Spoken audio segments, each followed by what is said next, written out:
Welcome friends, আপনাদের সকলকে জানাই ওয়েলকাম আমার ইউটিউব চ্যানেলে। তো আজকে আমি আপনাদেরকে যে ভিডিওটি দেখাতে চলেছি সেটি হচ্ছে যে শিশু জন্মগ্রহণ করার পর আপনারা কি করে সেই শিশুর বার্থ সার্টিফিকেট অনলাইনে কোথাও না গিয়ে বাড়িতে বসে হাতে থাকা অ্যান্ড্রয়েড ফোনের মাধ্যমে বা মোবাইলের মাধ্যমে আপনি কমপ্লিটলি রেজিস্ট্রেশন করতে পারবেন। তার সম্পূর্ণ প্রসেস আমি এই ভিডিওতে আপনাদেরকে স্টেপ বাই স্টেপ দেখাতে চলেছি। তো আপনারা যারা প্রথম আছেন, যারা প্রথমবার চ্যানেলটি ভিজিট করছেন, আপনারা অবশ্যই চ্যানেলটিকে সাবস্ক্রাইব করে নেবেন এবং ভিডিওটি স্কিপ না করে প্রথম থেকে শেষ পর্যন্ত দেখুন। এই ভিডিওতে কিন্তু আপনারা বিস্তারিত দেখতে পারবেন যে ঠিক কিভাবে আপনারা বাড়িতে বসেই একজন নবাগত শিশুর অনলাইন বার্থ সার্টিফিকেট রেজিস্ট্রেশন করবেন। তো আমি গুগল ক্রোম ব্রাউজারে চলে এসেছি। এখানটায় এসে কিন্তু আমি এখানে সার্চ করব যে online birth certificate West Bengal, এইটা লেখার পর আপনারা কিন্তু সার্চ বক্সে ক্লিক করবেন। সার্চ অপশানে ক্লিক করার সাথে সাথে আপনার সামনে দেখুন যে গভর্নমেন্ট অফ ওয়েস্ট বেঙ্গলের যে অফিসিয়াল ওয়েবসাইট বার্থ সার্টিফিকেটের জন্য জন্ম মৃত্যু তথ্য .wb.gov.in, এই ওয়েবসাইটটাতে আপনারা ক্লিক করবেন। তো সেই ওয়েবসাইটে ক্লিক করার সাথে সাথে আমার সামনে কিন্তু একটা ইন্টারফেস খুলে গিয়েছে। তো আমরা এখানে দেখতে পাচ্ছেন যে 3 ডট রয়েছে, এই যে মেনু আইকনটি রয়েছে, এখানটায় ক্লিক করবেন। এখানটায় ক্লিক করার সাথে সাথে আপনার সামনে কিন্তু নতুন একটি পপ আপ উইন্ডো ওপেন হয়েছে, যেখানে কিন্তু দেখুন সিটিজেন সার্ভিসেস বলে যে ঘরটি রয়েছে, এই ঘরটিতে আপনারা ক্লিক করবেন। এই ঘরটির নিচে দেখুন বার্থ বলে যে অপশানটি রয়েছে, বার্থে ক্লিক করবেন। বার্থে ক্লিক করার পরে আপনার সামনে কিন্তু যে পেজটি খুলেছে সেখানটায় দেখুন অ্যাপ্লাই ফর নিউ রেজিস্ট্রেশন, এই লেখাটির ওপরে আপনারা ক্লিক করবেন। তো অ্যাপ্লাই ফর নিউ রেজিস্ট্রেশনে ক্লিক করলাম। ক্লিক করার সাথে সাথে আমার সামনে কিন্তু দেখুন এন্টার মোবাইল নাম্বার এখানে দিতে বলছে। তো আপনি আপনার বৈধ মোবাইল নাম্বারটি এখানে দিয়ে নেবেন। তো আমি এখানে মোবাইল নাম্বারটি দিয়ে নিচ্ছি। মোবাইল নাম্বার দেওয়ার পর দেখুন এখানটায় গেট ওটিপি বলে যে অপশানটি রয়েছে, গেট ওটিপিতে ক্লিক করছি। তো আপনার ফোনে কিন্তু নতুন একটি ওটিপি চলে গেছে, এখানে দেখুন লেখা আছে done, OTP send to your mobile number. তো সেই ওটিপিটা কিন্তু এখানে বসিয়ে দিতে হবে। তো আমি কিন্তু এখানে ওটিপি বসিয়ে দিয়েছি। এবার আমি সাবমিট ওটিপিতে ক্লিক করলাম। সাবমিট ওটিপিতে ক্লিক করার সাথে সাথে আমার সামনে নতুন একটি পেজ খুলে গিয়েছে এবং দেখুন এখানে প্রথমে লেখা আছে রিপোর্টিং ডেট, অর্থাৎ কবে আপনি অ্যাপ্লাই করছেন, তো সেই ডেটটা এখানে দেওয়া আছে। এবার বলছে মোবাইল নাম্বার, যে মোবাইল নাম্বার দিয়ে আপনি রেজিস্ট্রেশন করেছেন সেই মোবাইল নাম্বার দেওয়া আছে। এবার বলছে লিগ্যাল ইনফরমেশান, এই সমস্ত ইনফরমেশান আপনাকে কিন্তু এখানে দিতে হবে। তো বলছে ডেট অফ বার্থ, জন্মের তারিখ, তো শিশুটি কবে জন্মগ্রহণ করেছে সেই ডেট অফ বার্থটি কিন্তু এখানটায় আপনাকে সিলেক্ট করে নিতে হবে। তো ধরুন যদি আজকের ডেটে জন্মগ্রহণ করে তাহলে আজকের ডেটটি দিয়ে নেবেন। এবার বলছে জেন্ডার, সে মেল ফিমেল আর ট্রান্সজেন্ডার, তো আপনারা সেটা সিলেক্ট করে নেবেন। আমি মেল করে নিচ্ছি। ফার্স্ট নেম, শিশুটির ফার্স্ট নেম কী রয়েছে এখানটায় ফার্স্ট নেমের ঘরে বসে নেবেন। মিডিল নেম যদি তার কিছু থাকে তাহলে যেমন কুমার, চন্দ্র, এই সমস্ত যে মিডিল নাম থাকলে দেবেন, নইলে দেবেন না। এবার লাস্ট নেমে আসবেন। লাস্ট নেমে আপনারা কিন্তু শিশুর যে টাইটেল সেই টাইটেলটা কিন্তু এখানে দিয়ে নেবেন। এবার বলছে মাল্টিপল প্রেগনেন্সি, তো এইখানটায় দেখুন বলছে মাল্টিপল প্রেগনেন্সি, এই ঘরটা সিলেক্ট করবেন। এখানটায় সিঙ্গেল না টুইন, অর্থাৎ আপনার সিঙ্গেল বাচ্চা হয়েছে না জমজ বাচ্চা হয়েছে। যদি সিঙ্গেল হয়, বেশিরভাগ ক্ষেত্রে সিঙ্গেলই হয়, তো আপনারা সিঙ্গেলটি সিলেক্ট করবেন, যার যেরকম হবে সেইভাবে কিন্তু যেটা অ্যাপ্লাই হবে সেটা করবেন। এবার বলছে প্লেস অফ বার্থ, বাচ্চাটি কোথায় জন্মগ্রহণ করেছেন। তো এখানটায় বলছে হসপিটাল, হোম না আদার্স, তো স্বাভাবিকভাবে এখন তো হোমে কেউ করে না, হসপিটালই হয়। তো যার ক্ষেত্রে যেটা প্রযোজ্য হবে সেটা এখানটায় অ্যাপ্লাই করবেন। তো আমি হসপিটাল করে দিচ্ছি। এবার বলছে স্টেট, কোন স্টেট, ওয়েস্ট বেঙ্গল স্বাভাবিকভাবেই। ডিস্ট্রিক্ট, কোন ডিস্ট্রিক্ট, তো আপনারা যার যেটা ডিস্ট্রিক্ট সেই ডিস্ট্রিক্ট কিন্তু এখান থেকে সিলেক্ট করে নেবেন। এবার বলছে আরবান না রুরাল, এখানে যদি আরবান হয় তাহলে আরবান, রুরাল হলে রুরাল। তো আমি এখানে ব্লক সিলেক্ট করে নিচ্ছি। এবার যে ব্লক বা মিউনিসিপ্যালিটি, তো এখানে যেহেতু আমি ডিস্ট্রিক্ট সিলেক্ট করিনি তাই এখানে ব্লক বা মিউনিসিপ্যালিটি দেখাচ্ছে না। তো আপনারা যখন ডিস্ট্রিক্ট সিলেক্ট করে নেবেন তখন কিন্তু ব্লক বা মিউনিসিপ্যালিটি আপনার সামনে কিন্তু শো করবে। এবার বলছে পঞ্চায়েত, কোন পঞ্চায়েতের আন্ডারে পড়ছে সেটা এখান থেকে সিলেক্ট করে নেবেন। এবার বলছে হসপিটাল টাইপ, অর্থাৎ আপনার হসপিটালটা কী টাইপের, গভর্নমেন্ট না প্রাইভেট, তো আমি প্রাইভেট করে নিলাম, আপনাদের ক্ষেত্রে যদি গভর্নমেন্ট হয় গভর্নমেন্ট করে নেবেন। এবার যে হসপিটাল নেম, অর্থাৎ কোন হসপিটাল থেকে আপনার সন্তানটি হয়েছে,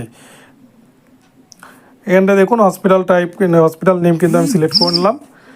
এবার বলছে ফার্স্ট নেম, অর্থাৎ এবার কিন্তু পিতার তথ্য দিতে পারছি। পিতার এখানে প্রথম নেম দিয়ে দেবেন, ফার্স্ট নেম, মিডল নেম থাকলে দেবেন, নইলে কিন্তু লাস্ট নেম দিয়ে নেবেন। ইমেল আইডি, যে বৈধ একটি ইমেল আইডি এখানে দেবেন, তবে ম্যান্ডেটরি নয়, থাকলে দেবেন, না থাকলে দেবেন না। মোবাইল নাম্বার, যদি মোবাইল নাম্বার এক্সট্রা আরও থাকে অল্টারনেট দিয়ে দেবেন, নইলে এর মোবাইল নাম্বারটাই বসিয়ে দেবেন। টাইপ অফ আইডি প্রুফ, এটা কিন্তু দিতে হবে, পিতার যে কোনো একটা আইডি প্রুফ এর মধ্যে দিয়ে দেবেন, আধার হোক, ভোটার হোক, খাদ্যসাথী হোক, পাসপোর্ট হোক, যার ক্ষেত্রে যেটা প্রযোজ্য সেটা এখানে দিয়ে নেবেন। তো আমি এপিক দিয়ে নিলাম। এপিক দেওয়ার সাথে সাথে কিন্তু আপনাকে বলছে আইডি প্রুফ নাম্বার, অর্থাৎ আপনার ভোটার কার্ডের যে নম্বর সেই নম্বরটা কিন্তু এই ঘরে আপনাকে টাইপ করতে হবে। এ হচ্ছে আপলোড আইডি প্রুফ, অর্থাৎ আপনি যে ভোটার কার্ডের নম্বরটি দিলেন সেই ভোটার কার্ডটি আপনাকে কিন্তু 250 কেবির মধ্যে এখানে চুজ করে এখানে আপলোড করতে হবে। আপনার পিতার তথ্যের কাজ থেকে এবং মাতার তথ্যের ঘরে আসবেন। এখানে মায়ের প্রথম নাম দিয়ে দেবেন, ফার্স্ট নেম, মিডল নেম থাকলে দেবেন, নইলে লাস্ট নেম বসিয়ে দেবেন। ইমেল আইডি থাকলে দেবেন, নইলে মোবাইল নাম্বার কিন্তু মায়েরটা ম্যান্ডেটরি দিতেই হবে। এখানে একটি মোবাইল নাম্বার দিয়ে দেবেন, যেটাতে আপনার বাড়ির বৈধ একটি mobile number. Type of ID card, মায়ের ক্ষেত্রেও আধার, এপিক, তো আমি এখানে আধার করে নিচ্ছি। এখানে কিন্তু আধার নম্বর বসিয়ে নেবেন এবং 250 কেবির মধ্যে আধারের ছবি আপলোড করে আপলোড আইডি প্রুফের ঘরে গিয়ে আপলোড করে দেবেন। এ হচ্ছে মাতৃমা আইডি, এই যে ঘরটি রয়েছে মাতৃমা আইডির ঘরে আপনারা যদি মায়ের কোনো আইডি থাকে মাতৃমা আইডি, সেটা বসিয়ে দেবেন, না থাকলে কোনো ব্যাপার নয়। এবার বলছে present address of mother at the time of the child's birth, শিশুর জন্মের সময় মাতার ঠিকানা, শিশুটি যেখানে জন্মগ্রহণ করেছে তখন মাতার ঠিকানা। তো স্বাভাবিকভাবেই ওয়েস্ট বেঙ্গল। তো বাড়ির নম্বর, নাম, গৃহ নম্বর, স্ট্রিট, লেন, আপনার যে ঠিকানা, এক কথায় বলতে গেলে আপনার যে ঠিকানা সেই ঠিকানাটা এখানে কিন্তু আপনাকে বসিয়ে নিতে হবে। এবার বলছে আরবান না রুরাল, সেম কিন্তু এখানে ব্লক করে নিলাম, ব্লক,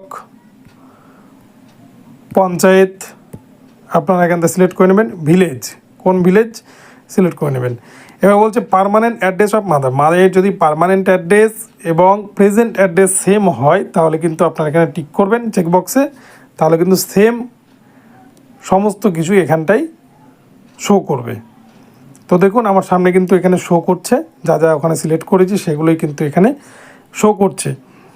এবার বলছে ফাদার্স অ্যান্ড মাদার্স ইনফরমেশন, পিতা ও মাতার তথ্য। তো religion Hindu, father's level of education, পিতার শিক্ষাগত যোগ্যতা। তো যার যেরকম যোগ্যতা রয়েছে আপনারা কিন্তু এখানটায় সিলেক্ট করে দিয়ে নেবেন। তো আমি এখানে পোস্ট গ্র্যাজুয়েট করে নিলাম। এবার বলছে ফাদার্স অকুপেশন, পিতার পেশা কী। পিতার পেশা এখানে অনেকগুলো অপশনাল রয়েছে, তো আপনারা যেটা আপনাদের ক্ষেত্রে প্রযোজ্য হবে সেটা কিন্তু আপনারা এখানে দিয়ে নেবেন। তো আমি এখানে প্রফেশনালের ঘরটি সিলেক্ট করে নিলাম। বলছে মাদার্স অকুপেশন, এ বলছে মাদার্স লেভেল অফ এডুকেশন, মায়ের শিক্ষাগত যোগ্যতা কত, মায়ের শিক্ষাগত যোগ্যতাও দিয়ে নিলাম। এ হচ্ছে মাদার্স, মায়ের কী কাজ, তো সাধারণত হাউসওয়াইফ দিয়ে দিলাম, যার ক্ষেত্রে যেটা প্রযোজ্য হবে সেটা কিন্তু এখানে দেবেন। এ বলছে অন্যান্য তথ্য, বলছে প্রথম বিবাহের সময় মায়ের বয়স কত ছিল, আপনারা এখানটায় কিন্তু বসিয়ে নেবেন। এবার বলছে প্রসবকালীন পরিচর্যা বলতে কোথায় আপনাদের এই বাচ্চাটি প্রসব হয়েছিল এবং কোথায় পরিচর্যা হয়েছে আপনারা কিন্তু সেখানটাই সিলেক্ট করে নেবেন। তাই আমি প্রাইভেট সিলেক্ট করে নিলাম, নার্সিংহোমে হয়েছিল। এটা হচ্ছে age of the mother in completed years at the time of this birth, বাচ্চার জন্মের সময় মায়ের বয়স কত বছর, এখানটায় আপনারা কিন্তু সিলেক্ট করে বসিয়ে নেবেন যে কত বছরে মা হয়েছে। এবার যে delivery method, normal, caesarean, forceps, তো এখন স্বাভাবিকভাবে কিন্তু সিজারিয়ানই হচ্ছে সবার, তো যার ক্ষেত্রে যেটা প্রযোজ্য সেটা করে নেবেন। নাম্বার অফ চাইল্ড বর্ন, অর্থাৎ কতগুলি সন্তান তার রয়েছে, তো সেটা এখানে বসিয়ে নেবেন। তো আমি 1 করে দিলাম। বার্থ ওয়েট, জন্মের সময় শিশুর ওজন কত হয়েছে, 2 কেজি আমি করে নিলাম। ডিউরেশন অফ প্রেগনেন্সি, অর্থাৎ গর্ভের স্থিতিকাল সপ্তাহ, কত সপ্তাহ এখানে ছিল, তো যত সপ্তাহ এখানে বসিয়ে নেবেন। রিমার্কসের ঘরে কিছু লেখার প্রয়োজন নেই, বলছে আপলোড ডকুমেন্টস।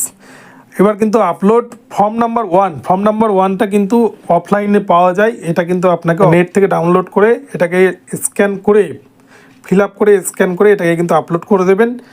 এবং নিচে রয়েছে আপলোড ডিসচার্জ সার্টিফিকেট, অর্থাৎ আপনি হসপিটাল বা নার্সিংহোম থেকে যে ডিসচার্জ হয়েছিলেন যখন ছুটি দিয়েছিল আপনাকে, সেই সার্টিফিকেটটা কিন্তু আপনাকে এখানে 250 কেবির মধ্যে আপলোড করতে হবে। এবং এরপরে আপনারা সাবমিট অপশানটাতে ক্লিক করবেন। এখানে ওকে করে দিলে কিন্তু আপনার সাবমিট হয়ে যাবে। তো এই হচ্ছে বিষয়। এইভাবে কিন্তু কমপ্লিটলি আপনারা এই ভিডিওর মাধ্যমে দেখতে পেলেন যে কীভাবে আপনারা একদম জন্মগত শিশুর বার্থ সার্টিফিকেট অনলাইন আবেদন করবেন। তো এই ভিডিওটি যদি আপনাদের ইনফরমেটিভ হয়, ভালো লাগে, তাহলে চ্যানেলটিকে সাবস্ক্রাইব করবেন এবং এ ধরনের ভিডিও পেতে চ্যানেলটিকে ফলো করতে থাকবেন। ধন্যবাদ সকলকে, সকলে ভালো থাকবেন। নতুন নতুন আপডেট পেতে চ্যানেলটিকে আপনারা নজরে রাখুন।